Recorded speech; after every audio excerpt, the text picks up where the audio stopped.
السلام علیکم دوستو، میں ہوں کامل آفریدی اور آپ سن رہے ہیں ڈارک ٹیلز آف آفریدی۔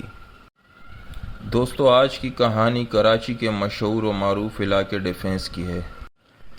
دوستو، ویڈیو شروع کرنے سے پہلے اگر آپ ہمارے چینل پر نئے ہیں تو ویڈیو کو لائک کریں، کمنٹ میں اپنی رائے دیجیے اور چینل کو سبسکرائب کرنا نہ بھولیے۔ تو چلو ویڈیو شروع کرتے ہیں۔ اب دوستو، کراچی کے ڈیفنس میں واقع بانو والا ایک 100 سالہ پرانی حویلی تھی۔ اس کی وارث عنایہ بانو والدین کے انتقال کے بعد تنہا و مقیم تھی۔ باہر سے یہ محل جیسا گھر خوشنما دکھتا، مگر اندر سے ایک خاموشی بسیرا کیے ہوئے تھی۔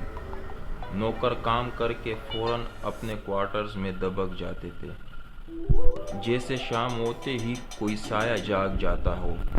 عنایہ ایک خوش مزاج لڑکی تھی، مگر پچھلے چند ماہ سے اس کی شخصیت میں تبدیلی آنے لگی تھی۔ تنہائی سے ڈرنے لگی، آئینے سے گریز کرنے لگی اور کبھی کبھار خود کلامی کرنے لگتی تھی۔ ایک رات عنایہ کو خواب آیا، ایک سفید لباس میں لپٹی عورت جو زنجیروں میں جکڑی ہوئی تھی اور مسلسل یہی دہرا رہی تھی، تم میرے خون کی وارث ہو، میری کہانی مکمل کرو۔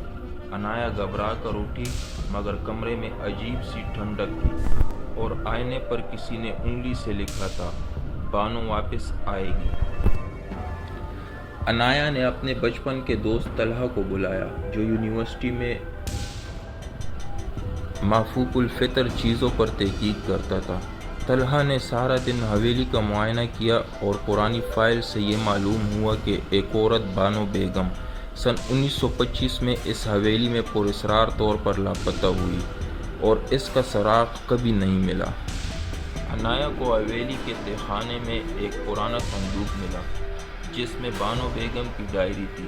ڈائری میں لکھا تھا، میرے محبوب نے مجھے دھوکہ دیا، میں نے اپنے وجود کو اس حویلی سے باندھ دیا ہے، جو بھی میری نسل میں آئے گا وہ میرے درد کا وارث بنے گا۔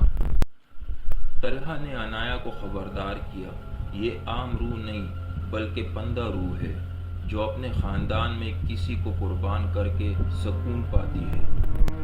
اور اگلی رات عنایہ پر سایہ چھا گیا۔ وہ خواب میں چلتے چلتے تہخانے جا پہنچی۔ وہاں اس نے ایک آئینہ دیکھا، جس میں وہ خود نہیں بلکہ بانو بیگم کا چہرہ نظر آ رہا تھا۔ اچانک زنجیریں حرکت میں آئی اور عنایہ زمین پر گر گئی۔ صبح طلحہ نے دیکھا کہ عنایہ کے ہاتھوں پر زنجیروں کے نشانات تھے، مگر دروازے بند تھے اور تالے لگے ہوئے تھے۔ طلحہ نے ایک پرانی رسم تیار کی، جس میں عنایہ کو بانو بیگم کی قبر پر لے جانا تھا، جو کہ چوکنڈی کے سنسان قبرستان میں واقع تھی۔ وہاں جا کر عنایہ نے بانو بیگم کے ہاتھ سے لکھی ایک آخری دعا پڑھی۔ اچانک آندھی اٹھی، قبر سے روشنی نکلی اور بانو بیگم کی روح سامنے آئی۔ وہ پکار رہی تھی، میری جگہ لو، میری کہانی مکمل کرو۔ طلحہ نے عنایہ کو زبردستی دعا مکمل کروائی اور روح بظاہر آزاد ہو گئی۔ کچھ ہفتے بعد عنایہ معمول پر آ گئی، مگر ایک رات طلحہ کے موبائل پر ایک ویڈیو آئی۔ حویلی کے کیمرے میں عنایہ آئینے میں دیکھ رہی تھی اور پیچھے بانو بیگم کھڑی تھی۔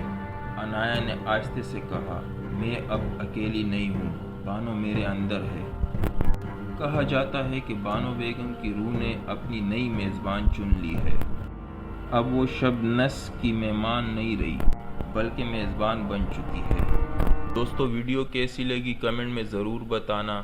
ملتے ہیں اگلی ویڈیو میں، تب تک کے لیے اللہ حافظ۔